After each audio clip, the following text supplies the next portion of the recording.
Charlie, Cook Tower, float, wagon, 29er, 13 Charlie. We're warming up in Bernard. We look for southeast, going northbound, we got Lemur. 913 Charlie, Lake Cook Tower, taxi to slope now, vibes approaching Airman's Point. Alright, taxi slope now, we'll let you know at the Airman's Point, 13 Charles. Today, I'm going to do something that a lot of you would consider absolute insanity. The kind of thing that's going to get plenty of you furiously typing in the comments about the risk that I'm putting myself in. Alrighty, gotta go get my swim on. It's gonna be so cold. But here's the thing. The people who are going to be upset are the ones who really don't know me. To those who do know me, you're gonna see this as, well, pretty darn normal.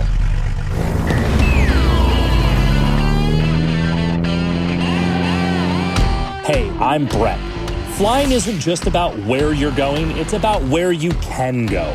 From rugged backcountry strips to the edges of the map, I'm chasing adventure, one landing at a time. So buckle up and come along. We are cleared to adventure. Cessna 904 Alpha, radar services are terminated. You are cleared to adventure. And 13 Charlie, we are ready. Southeast, east option. Number 13 Charlie, southeast, east option, clear for takeoff. Southeast, east option, clear for takeoff, 13 Charlie.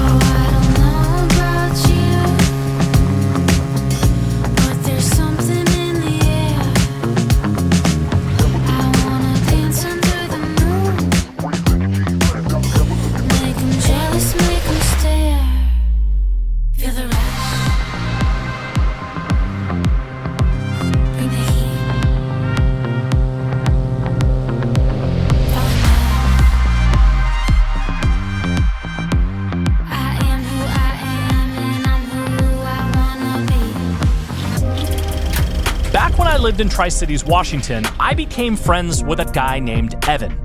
He was the definition of an adventurer. A French fry engineer by trade, and no, I'm not joking, he literally engineered French fries for fast food companies. But when he wasn't working, he was chasing the next adventure. One day out on a ride, or maybe even a water ski, Evan told me that there were two types of fun. Exactly, type 1 and type 2. Type 1 fun is the easy stuff. Ripping single track on a mountain bike, skiing with friends, or splashing the floats down on a glassy lake. It's fun in the moment. But type 2 fun, that is an entirely different animal. Type 2 fun is not fun in the moment. It's miserable. You question why you're even doing it. But later, when you look back, it is what defines the adventure. It's where the growth and the stories come from.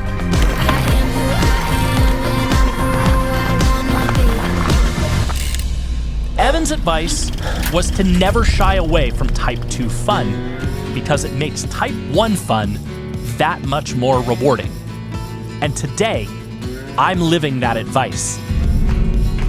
I mentioned earlier that some of you who don't really know me might get upset about what I'm going to do.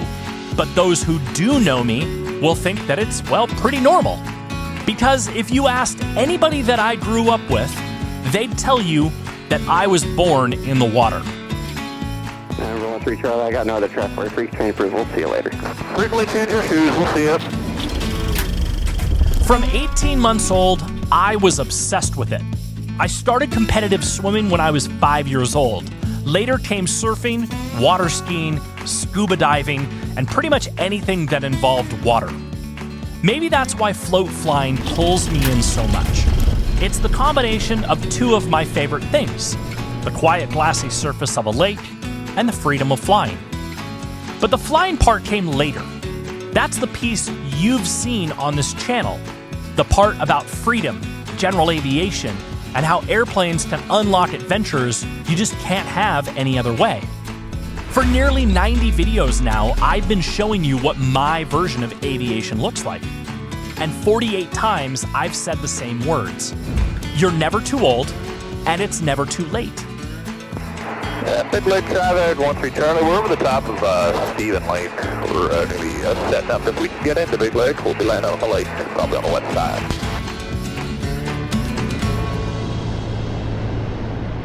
A couple months ago, I turned 42.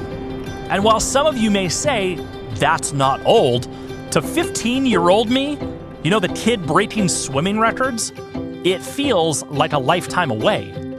I'm at the age where a third-class medical isn't just a formality anymore. It's, let's just say, more involved. And instead of lasting 5 years, it only lasts 2 years. No matter how amazing my AME is, and he is the coolest doctor I've ever met, I still have to meet the medical requirements for the third-class medical. I can't just pound tubs of cookie dough before a swim and call it fuel. Now I have to think about things like vitamins, recovery, probiotics, and superfoods. All the things that I never cared about as a teenager, but now, if I want to keep flying, swimming, and adventuring for decades to come, I kind of have to put some focus on. Every year, I set a personal goal. Most years, I keep it to myself. Something tied to work or family. But this year is different. I'm actually saying this year's out loud because I'm going to need help staying accountable. As I sat around on my birthday, thinking about what my goal for 42 should be, I took a hard look at my life. I am married to my absolute best friend. I've got the best job in the world. I have a crazy 3-year-old and a newborn. I get to fly almost every day in one of the most beautiful places on Earth, and I get to share how much aviation can change people's lives. The only goal that fits is to be able to do all of this for as long as possible, which means it's time for me to prioritize my health again. And this year, going into 2026, happens to mark 10 years since I crossed the finish line of my last Ironman event.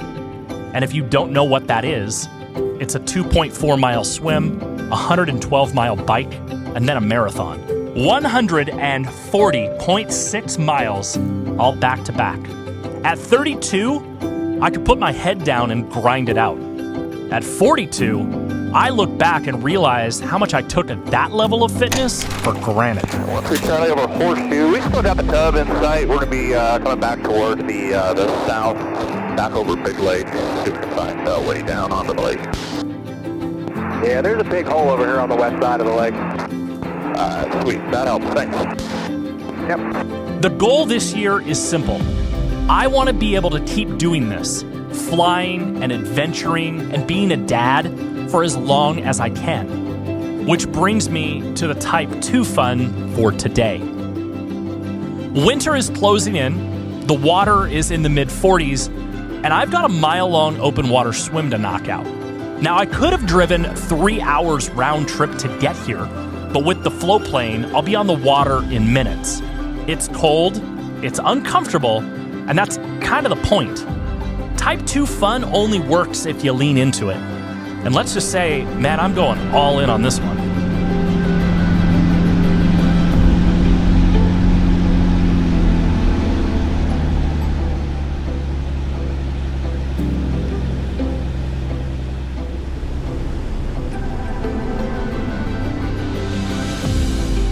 So for this swim, I'm actually wearing a 3-2 wetsuit.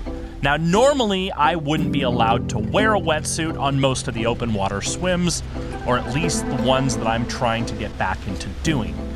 And truthfully, the 46-degree water really isn't that bad when you have a wetsuit on. I mean, sure, your head gets a little bit cold, and so do your feet and hands, but overall, it's actually pretty bearable.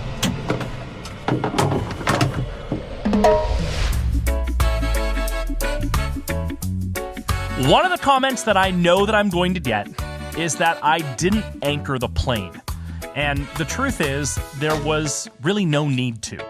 There was just a little bit of wind coming from the south, and with the water rudders up, that plane will actually sail directly backwards. And not to mention, there really isn't much that it can actually hit out here.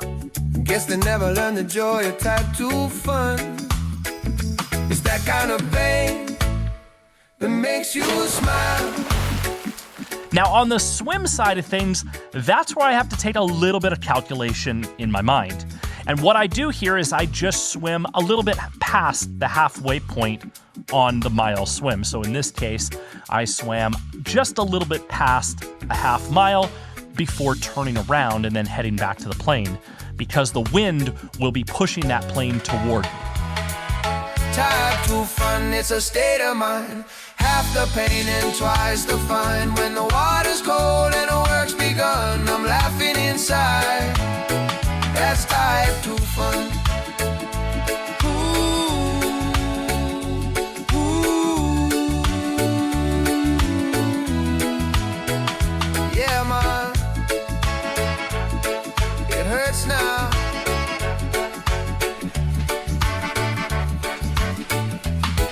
But it's gonna sound great later. Just as quickly as it all started, it was over. I got dried off, got back on the plane, and I turned around to head back home. Alrighty.